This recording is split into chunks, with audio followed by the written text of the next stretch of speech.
Hey everyone, welcome back to our channel icon and light में आप सबका स्वागत है। So in this video we are going to talk about normal resident क्या होते हैं, ठीक है। क्या कंडीशन है नॉर्मल रेसिडेंट को मानने की। किसी भी कंट्री में एक रेसिडेंट है, एक इंसान है, उसको हम नॉर्मल रेसिडेंट कब मानेंगे, कब वो एनआर कहलाता है, कब एनआरआई कहलाएगा या फिर नॉन रेसिडेंट कहलाएगा। तो ये हमारी कुछ कंडीशन है, ये फुलफ़िल होंगी तभी हम जान सकते हैं नॉर्मल रेसिडेंट कौन होते हैं। इसके साथ साथ क्या आपके लिए यूज़फुल है नॉर्मल रेसिडेंट पढ़ना हो, तो हमें क्या है, हमारा मेन टास्क है नेशनल इनकम को कंप्यूट करना, ठीक है। तो नेशनल इनकम में ये इसका क्या रोल है, ये भी आपके लिए इम्पॉर्टेंट हो जाता है। तो सबसे पहले नेशनल इनकम में हम क्या कंप्यूट करते हैं, हमारा नेशनल प्रोडक्ट है, ठीक है। एंड नेशनल प्रोडक्ट हमारे किसके हम इसमें क्या ऐड ऑन करते हैं, वो हम करते हैं आपके ऐड ऑन करते हैं एनआर के, जो कि हमारे नॉर्मल रेसिडेंट होते हैं। So that's why to understand the national income, ठीक है, या फिर नेशनल प्रोडक्ट आप कह सकते हैं, तो उसके लिए आपके लिए जानना इंपॉर्टेंट होता है कि नॉर्मल रेसिडेंट कौन होते हैं। तो let's get started. Normal resident समझेंगे, फिर देखेंगे क्या डेफिनेशन है, उसके बाद फिर हम देखेंगे कि क्या कंपोनेंट्स है, कौन कौन कंसिडर होते हैं नेशनल रेसिडेंट, उसके बाद कौन कंसिडर नहीं होते नॉर्मल रेसिडेंट, ठीक है। फिर एक डिफरेंस हमें देखना है जो कि आपके लिए इम्पॉर्टेंट है, वो हम एट द एंड में देखेंगे, समझेंगे। पहले हम नॉर्मल रेसिडेंट समझ लेते हैं, क्योंकि वो बहुत ज़्यादा आपका क्या है क्वेश्चन आंसर में पूछ लिया जाता है, उसका रीज़न भी आपके लिए आपसे पूछा जाता है प्रीवियस ईयर जब भी एनालाइज करते हैं हम, ठीक है। सो नॉर्मल रेसिडेंट समझते हैं, नॉर्मल रेसिडेंट कौन होते हैं। तो सिंपल भाषा में समझते हैं नॉर्मल रेसिडेंट कौन है, जो नॉर्मली एक कंट्री में लोग रह रहे हैं, वो हमारे नॉर्मल रेसिडेंट होने चाहिए। इसकी हमारी मेन दो कंडीशन होती है, एक तो वो 1 साल से ज़्यादा रहना चाहिए, ठीक है, 1 साल से ज़्यादा रहना चाहिए वो इंसान। दूसरा, उसका इकोनॉमिक एक्टिविटीज़ उसी ही कंट्री में होनी चाहिए उसकी। अब इसकी डेफिनेशन और थोड़ी सी लीगल फॉर्म्स में समझ लेते हैं। बेसिक नॉर्मल रेसिडेंट हमारे नॉर्मल भाषा में समझे तो अगर ये दो कंडीशन आपकी फुलफ़िल हो रही है तो वो उस कंट्री का नॉर्मल रेसिडेंट कहलाता है। अब लीगल फॉर्म में देख लेते हैं, जो जिस तरह से आपको प्रेजेंट करना है एक एग्जामिनर को, इस तरह से देख लेते हैं। So normal resident refers to individual and businesses.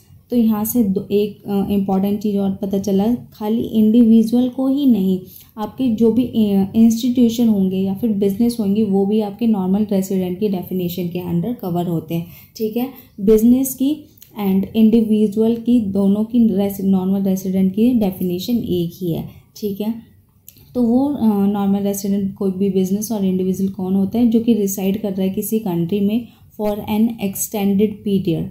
Extended period कौन सा था, 1 साल से ज़्यादा वाला, ठीक है। एंड साथ साथ वो एक्टिवली पार्टिसिपेट करना चाहिए उस ही कंट्री की इकोनॉमिक एक्टिविटीज़ में। इकोनॉमिक एक्टिविटीज़ कौन कौन सी होती हैं, जैसे कि आपकी अर्निंग हो गई, इन्वेस्टमेंट हो गई, एंड साथ साथ आप क्या इसमें ऐड कर सकते हैं, स्पेंडिंग, ठीक है। अगर कोई भी इंसान ये तीनों चीज़ एक ही कंट्री में कर रहा है, साथ साथ वो 1 साल रह रहा है, तो वो क्या कहलाया जाएगा, वो कहलाया जाएगा आपका नॉर्मल रेसिडेंट उस कंट्री का। सपोज़ एक इंसान है, इंडिया में रहता है, जैसे कि मैं या आप, ठीक है। आप क्या है 1 साल से ज़्यादा रह रहे हो, मोर देन 1 ईयर रह रहे हो, साथ साथ आपने क्या है यहाँ पे ही आप क्या है कमा रहे हो, कमा के साथ आप यहाँ पे खर्च कर रहे हो, ठीक है, कमा रहे हो, खर्च कर रहे हो, और साथ साथ क्या कर रहे हो, यहाँ पे इन्वेस्टमेंट कर रहे हो। अगर ये 3 चीज़ आप कर रहे हो और साथ साथ 1 साल से ज़्यादा आपको हो गया, तो आप क्या हो गए, इंडिया के नॉर्मल रेसिडेंट हो गए, ठीक है। ये आपका हो जाता है नॉर्मल रेसिडेंट आपके कौन होते हैं। फिर एक डेफिनेशन में, मतलब कि आप अगर डेफिनेशन आप लिखना चाहोगे तो इस तरह से अगर आप प्रेजेंट करोगे आपके ज़्यादा मार्क्स आपको मिलेंगे बेसिकली, इसलिए मैंने बताया। एक आपका ये फॉर्मेट होता है जिसमें आपने ये लिखा, फिर दूसरा फॉर्मेट होगा आपका इस तरह का। तो आपको जो नॉर्मल चांस मिलेंगे ना नंबर ज़्यादा गेन करने के, वो इस वाले फॉर्मेट में मिलेंगे। तो आप जब भी आपका पॉसिबल हो, आप क्या है एक तो पॉइंट में लिखना सीखें, ठीक है। साथ साथ अगर आपको पॉसिबल हो एग्जांपल आप दे सकते हो, तो वहाँ पे एग्जांपल दे के उसको अच्छे तरह से क्लियर कर दोगे, तो आपके जहाँ पे ज़्यादा नंबर मिल जाएंगे। तो ये डेफिनेशन देख लेते हैं। Normal resident is any person, हमने देखा था कोई भी इंडिविजुअल या पर्सन या फिर इंस्टीट्यूशन या बिजनेस, दोनों ही इसी में कंसिडर होंगे, तो वो रहना चाहिए उस कंट्री में 1 साल से ज़्यादा, ठीक है। Engage in economic activities with in that country, साथ साथ अर्न करना है मनी एंड आइदर डोमेस्टिकली या फिर एब्रॉड, ठीक है। चाहे वो डोमेस्टिकली आपका कमा रहा हो या फिर एब्रॉड में कमा रहा हो, बट ये अगर ये दोनों कंडीशन आपके फुलफिल हैं तो हम ये नहीं देखेंगे वो एब्रॉड में कमा रहा है या फिर डोमेस्टिकली कमा रहा है। बस हमारी क्या है, इकोनॉमिक एक्टिविटीज़ होनी चाहिए और 1 साल से ज़्यादा रहना चाहिए उस कंट्री में, तो वो आपका बेसिकली हो जाएगा नॉर्मल रेसिडेंट। एग्जाम्पल के साथ समझते हैं, एक पर्सन वर्क कर रहा है इंडिया में और वहीं पे क्या है अर्न भी कर रहा है, तो उसकी इकोनॉमिक एक्टिविटी वहीं हो गई, तो वो क्या है यहाँ पे नॉर्मल रेसिडेंट माना जाएगा, ठीक है। फिर आपकी देखो एक इंडियन कंपनी है, फॉरेन मार्केट में काम कर रही है, ठीक है। किसी भी जैसे कि यूएस लगा लो, अमेरिका लगा लो, वहाँ पे आपकी ऑपरेट कर रही है, वहाँ पे काम कर रही है, बट वो अपना क्या है प्रॉफिट वहाँ अपना सेंड बैक कर रही है होम में, ठीक है। तो वो भी आपके नॉर्मल रेसिडेंट कहलाए जाएंगे। क्यों कहलाए जाएंगे? क्योंकि जो उसकी इकोनॉमिक एक्टिविटीज़ है वो सिर्फ वहाँ पे ऑपरेट कर रही है, जो भी उसका स्पेंड होगा, अर्निंग होगी, इन्वेस्टमेंट होगी, वो उसमें क्या है इकोनॉमिक एक्टिविटीज़ उसकी इंडिया में ही डिसाइड कर होंगी और वो 1 साल से ज़्यादा ही इंडिया में रहा होगा वो बिजनेस, तो इसलिए ये क्या हो जाएंगे हमारे नॉर्मल रेसिडेंट के पार्ट हो जाएंगे।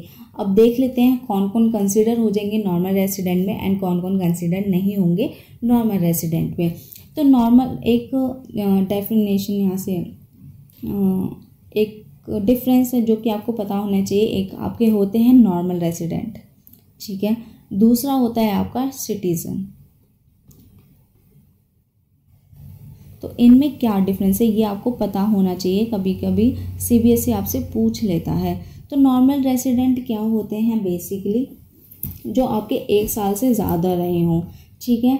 तो ये किसके बेस पे होते हैं आपके, ये होते हैं आपकी इकोनॉमिक क्रिएशन के बेस पे।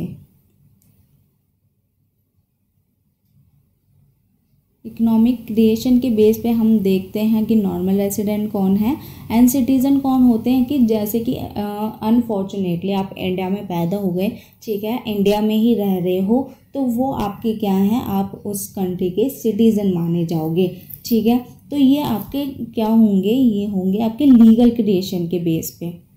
आप किसी भी कंट्री का सिटीज़न माने जाओगे लीगल क्रिएशन के बेस पे एंड आप किसी भी कंट्री का नॉर्मल रेसिडेंट माने जाओगे इकोनॉमिक क्रिएशन के बेस पे।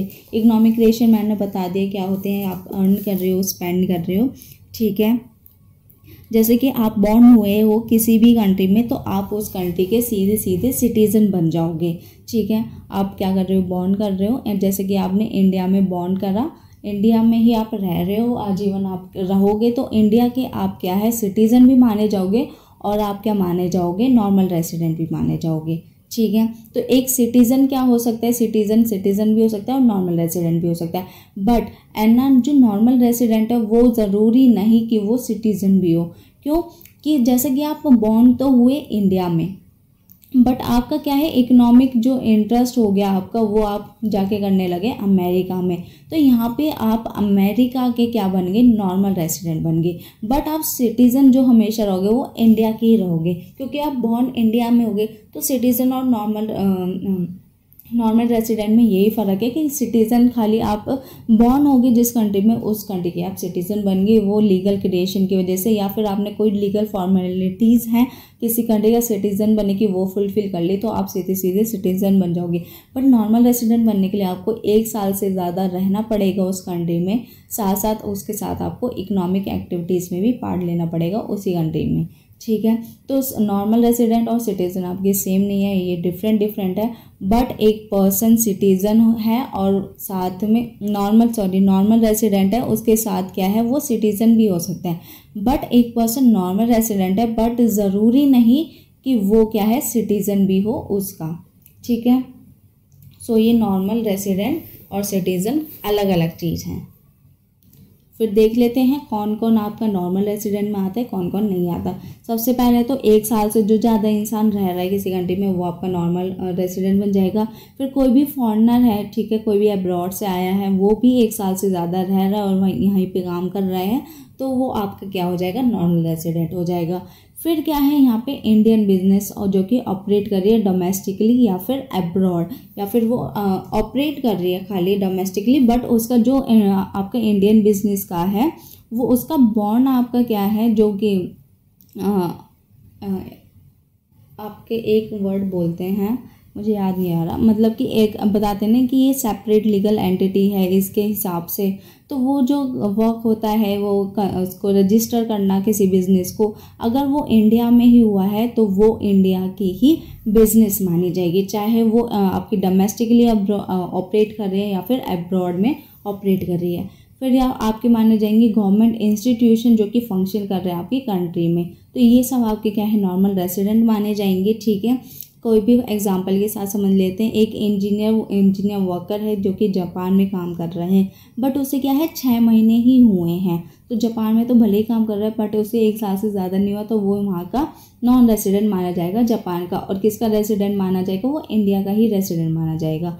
फिर एक फॉरेनर स्टूडेंट है जो कि इंडिया में पढ़ रहा है बट उसे क्या है 2 साल हो गए हैं एंड वहाँ पे उसने अर्न भी करा है स्कॉलरशिप, तो वो किसका माना जाएगा रेसिडेंट, वो इंडिया का ही नॉर्मल रेसिडेंट माना जाएगा।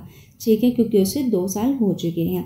अब कौन कौन सी चीज़ हैं जो कि आपकी नॉन कंसिडर करी जाएंगी नॉर्मल रेसिडेंट में। ठीक है, people and entities are not consider normal resident of a country, ये इंक्लूड करती है कोई भी टूरिस्ट हुए आपके।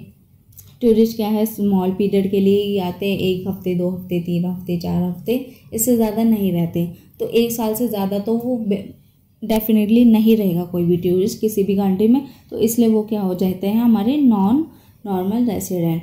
फिर आ जाते हैं हमारे foreigner diplomats and embassy staff. ठीक है, तो ये भी आपके क्या है नॉन रेसिडेंट माने जाएंगे। क्यों, कोई भी जैसे कि फॉर एग्जांपल एक अमेरिकन डिप्लोमेट है जो कि यूएस में वर्क कर रहा है, यूएस एम्बेसी में वर्क कर रहा है और वो इंडिया में है, तो वो कंसिडर नहीं माना जाएगा इंडिया का रेसिडेंट, क्योंकि वो जो एम्बेसी है वो आपके ऑपरेट करेगी उस अब्रॉड के अमेरिकन यूएस की कंट्री के हिसाब से। ठीक है, और उसके लीगल फॉर्मेलिटीज़ को फॉलो करेगी, इसलिए क्या है फॉरेन डिप्लोमेट्स और एम्बेसी का स्टाफ क्या है वो नॉर्मल रेसिडेंट नहीं कहलाएगा जिसमें वो काम कर रहा है। फिर आ जाता है आपके इंटरनेशनल ऑर्गेनाइजेशन या फिर एम्प्लॉयज़। ठीक है, जो भी आपके वर्किंग ग्लोबल इंस्टीट्यूशन है जैसे कि यूएन, वर्ल्ड बैंक, आईएमएफ, इनके भी आपके एम्प्लॉयज़ क्या हैं आपके नॉन रेसिडेंट माने जाएंगे। ठीक है, फिर आ जाते हैं फॉरेनर वर्कर जो कि 1 साल से कम रहे हों, सीधा सीधा ये आपके क्या आ जाते हैं नॉन रेसिडेंट में आ जाते हैं। फिर आ जाते हैं पीपल इन ट्रांजिट, जो कि कुछ लोग होते हैं कि कभी सीजनल वर्क के लिए इधर चले जाते हैं। ठीक है, जैसे कि यहाँ कोई खेती बाड़ी करता है, पहले वो गांव में रहते हैं, फिर उसका जो सीज़न ख़त्म हो जाते हैं उसके बाद वो क्या है अर्बन एरियाज़ में आ जाते हैं वर्क करने के। ऐसे ये क्या है कंट्री टू कंट्री भी आपका वर्क करता है। ठीक है, तो ये भी आपके क्या है, क्योंकि ये कुछ समय के लिए ही आपके ट्रांजिट होते हैं इधर से उधर, जैसे 3 महीने 4 महीने, तो ये सीधे सीधे आपके नॉन रेसिडेंट माने जाते हैं। तो ये आपका पूरा नॉन रेसिडेंट का कॉन्सेप्ट था। आई होप आपको क्लियर हुआ होगा, एंड कोई भी डाउट हो तो प्लीज़ आप कमेंट कर दीजिएगा। एंड चैनल पे नए हो तो आपको पढ़ाने का तरीका पसंद आया तो चैनल को सब्सक्राइब कर दीजिएगा। मिलते हैं नेक्स्ट वीडियो में। आप अपना सजेशन भी डाल सकते हैं कि किस टॉपिक के ऊपर वीडियो बनानी चाहिए, क्या आपको समझ नहीं आ रहा कि इसमें डिटेल वगैरह क्या पढ़ना इंपॉर्टेंट है क्या नहीं। आपको कोई भी सजेशन है या फिर आपका कोई भी डाउट है तो उसके लिए आप कमेंट कर सकते हैं। तो आज के लिए इतना ही, मिलते हैं नेक्स्ट लेक्चर में। Okay, thank you, bye bye.